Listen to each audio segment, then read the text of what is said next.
How you doing, Neil? What's going on? It looks like that you are muted, Neil. You will have to unmute yourself. Uh, can you hear me now? Yep, I can hear you. How you doing? All right. So let's maybe to counter that point, maybe like for that one, maybe they kind of make that claim now. So in the days of Star Trek, there was probably earlier shows that would have those historic moments as well too. That's probably the case in my bet. From what I'm aware of, I could have sworn that the first time that there was an interracial kissing on live television was the Uhura Captain Kirk kiss. Okay, maybe we'd have to double check on that, possibly. Anyway, what did you want to debate about? Oh, actually, I don't know that, so I was just listening in. That's the thing. Well, okay, how about this? I'm not in favor of Donald Trump. You know that, Okay. right? Do you think that Donald Trump is a better candidate than Biden? Maybe in some respects. Who are you voting for? I'm probably actually voting for third party right now. I don't know who that is. You're Maybe voting third RFK, maybe somebody party? else. Quite possibly. You realize who's Yeah, going to become president gets to pick two Supreme Court justice seats, right? possibly. Yeah. Okay.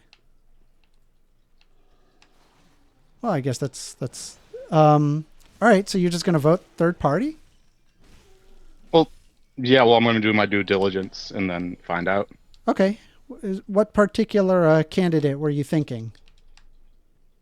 Because RFK seems pretty decent as of right now. But I've been working a ton of jobs this year right now, so I really haven't had the time to go through any of all the third party candidates. All right.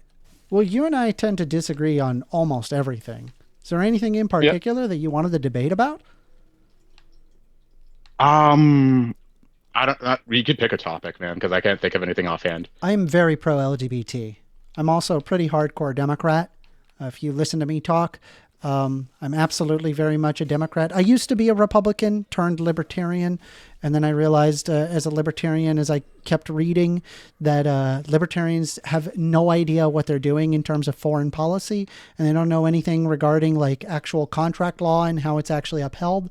And so I became a Democrat. And so now I basically just move in the direction of where I can see that there is evidence. And right now, what I'm seeing is Donald Trump appears to be pushing in favor of Project 2025, which is to me, like me just reading a cursory glance at it, appears to be somewhat close to a theocracy. Not only that, there is also the fact that there are two Supreme Court justices that are getting very old and they are likely to retire next term.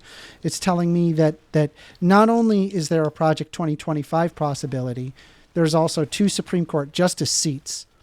And what I find very alarming about that is that there's already a Republican majority in terms of the Supreme Court justice.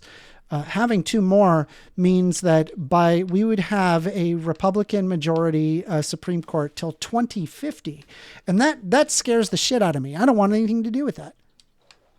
Right, though that Brett Kavanaugh and Amy Coney Barrett occasionally vote with the other more liberal Supreme Court justices Okay, on occasion. all right. I think you're talking more about was it Alito and then why am I blanking on the other guy? We're not going to You know the pretend other that person, there's no bias among right? Supreme Court justices. Of course, there would be. Right, but the Republican ones you're talking about are more like constitutional literalists. So, where the other ones, well, the Democrats tend to pick ones that will vote on the issues. They want the outcomes. Where the other ones will the Republicans tend to pick ones that will vote on the style of interpretation as in Constitution as it was back then. That's tend to how it goes. So they will occasionally vote for stuff that the Republicans don't expect them to vote that way. Okay. Well, I mean, that seems like a pretty reasonable position, I suppose. Yeah. I just don't. I got to tell you, man. Like, if I had to pick between one and the other, let's say, for example, if there was not Joe Biden, but let's say if there was just a dead dog with like flies buzzing around it. If there was a dead dog with flies buzzing around it on the ticket, and then Donald Trump, who do you think I would vote for? Well, if Joe Biden was out of there, Like if Joe Biden you had wasn't to there and I replaced it with a probably dead, vote for the with dead a, dog.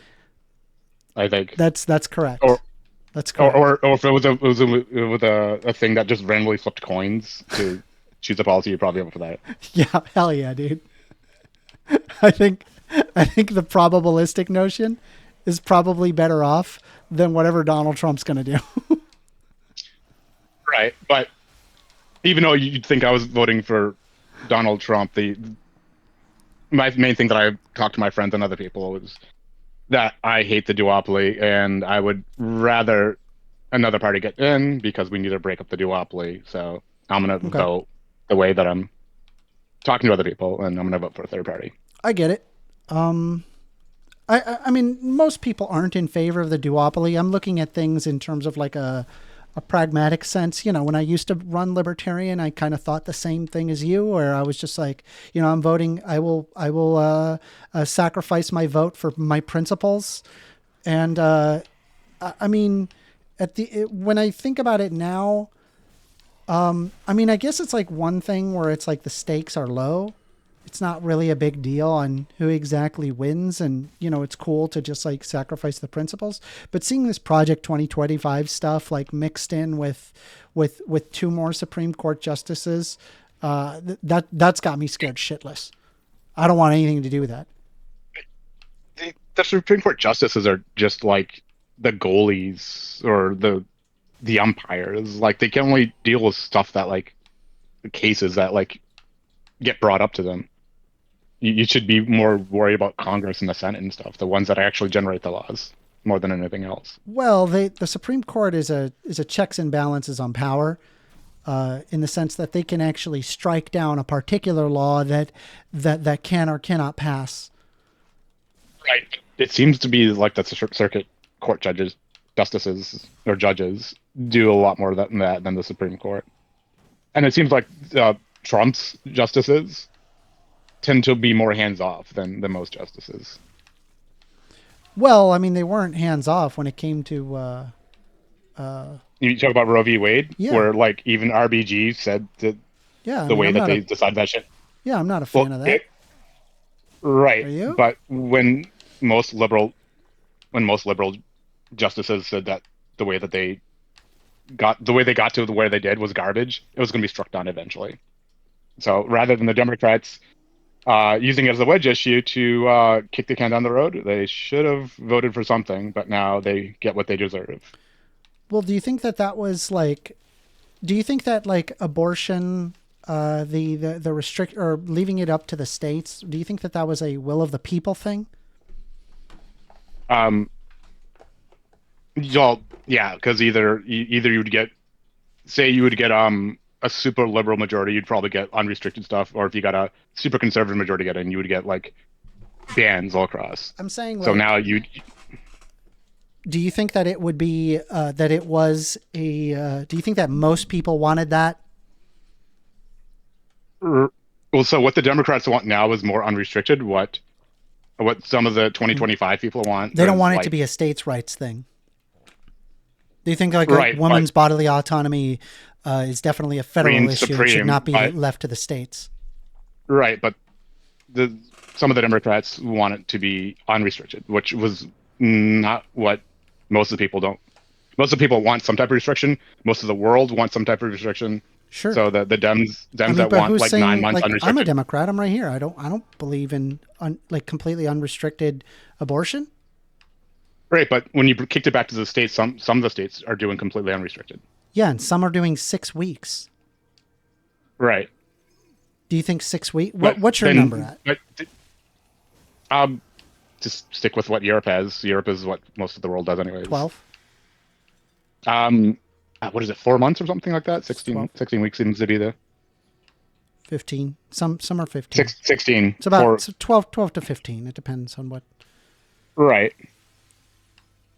Okay. Why that? I'm just curious. Because I have a very specific reason why I picked 20. I think the way the justification for that is like pain, I think is what the 16-week mark generally is. It's when the nervous system starts like kicking in and stuff like that. So that might be the justification for that.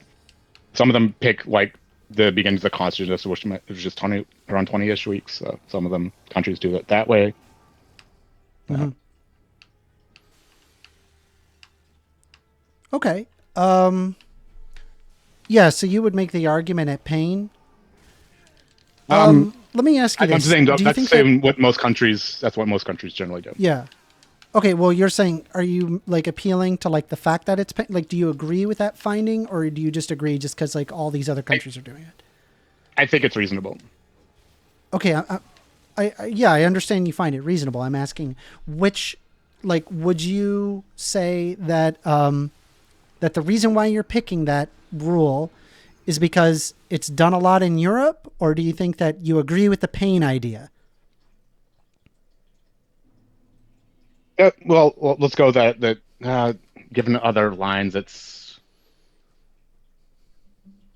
probably like it's easy to measure. It's decent reasoning. So yeah, let's go that type of thing. So you do agree with the pain thing? Yeah, well, to make it simpler, make the argument simpler, let's go with that. Okay.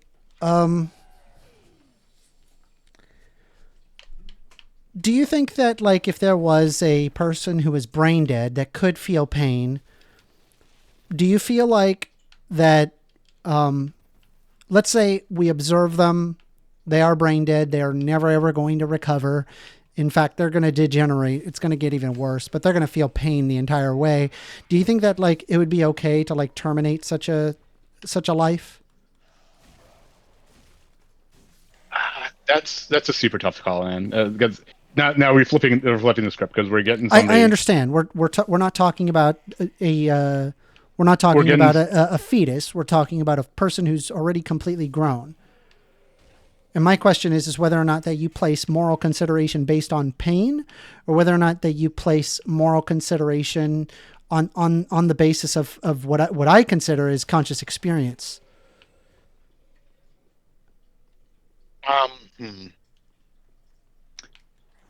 Because then at that point that would be the amount of threshold for pain, because now it's their ability, how much pain they're in, all those stuff. Because the other one's the ability to feel pain, and for the way that they abort is extreme pain. So you're saying that's feel pain, right? Because you know how the abortions are done.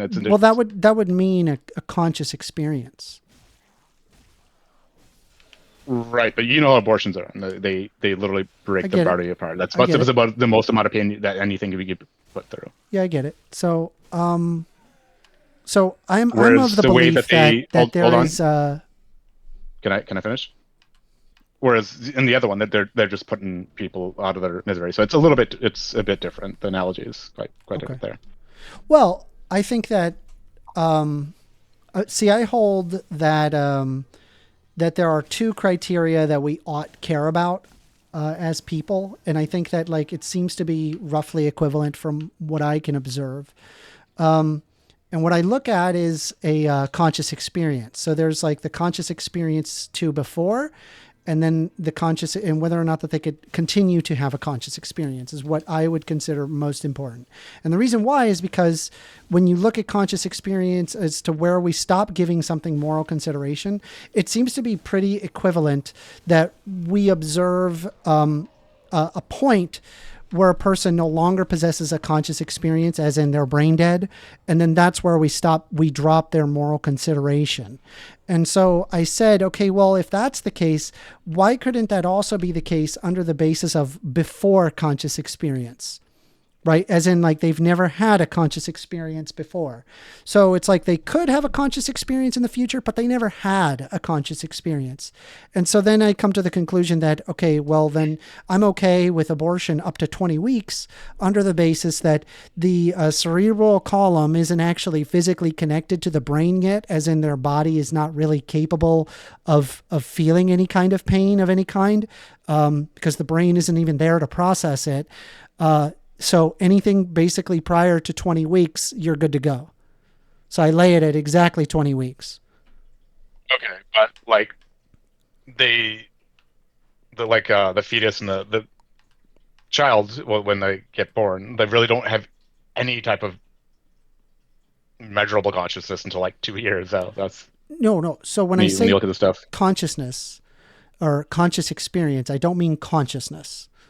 A conscious experience just means that you are experiencing external stimulus, right? So the baby doesn't remember any of it, and they're not going to be like consciously aware, but they are experiencing, right? Like they can feel things, they react to movement and motion, they react to, music, they're obviously consciously reacting.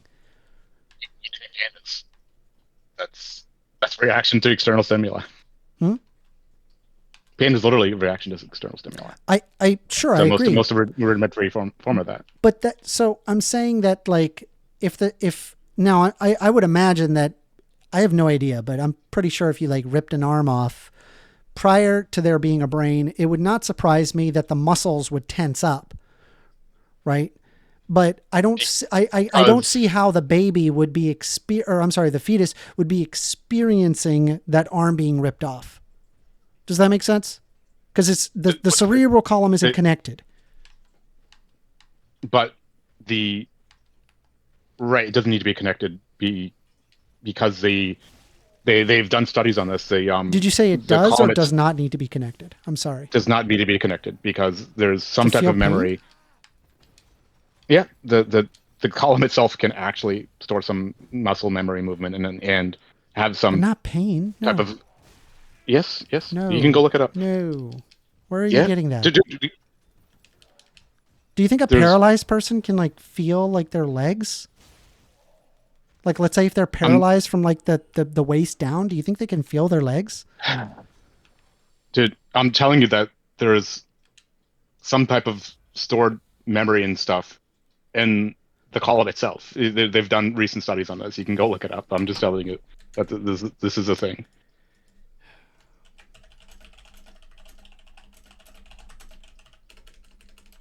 I don't pull this stuff out of my ass. So like I said, you can go search this. Hold Search on. them under.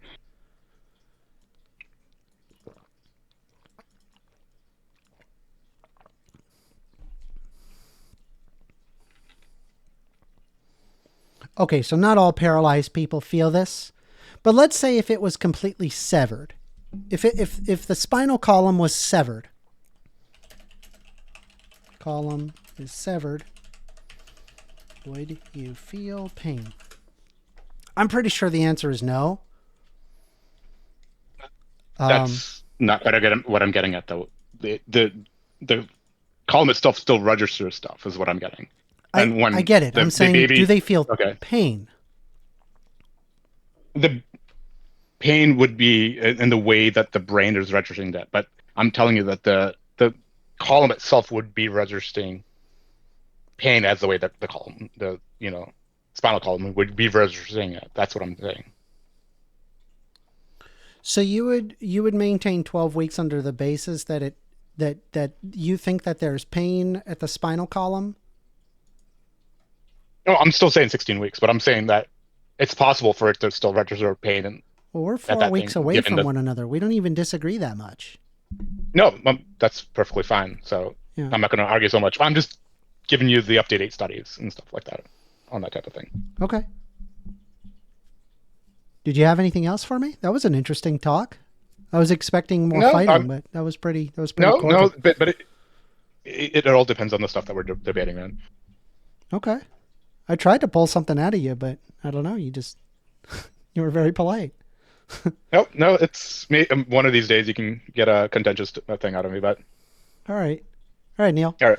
Well, I'll go ahead and move you back down to the audience. I really, you'll see a video. So just subscribe to my YouTube if you haven't already. Okay. Sounds good.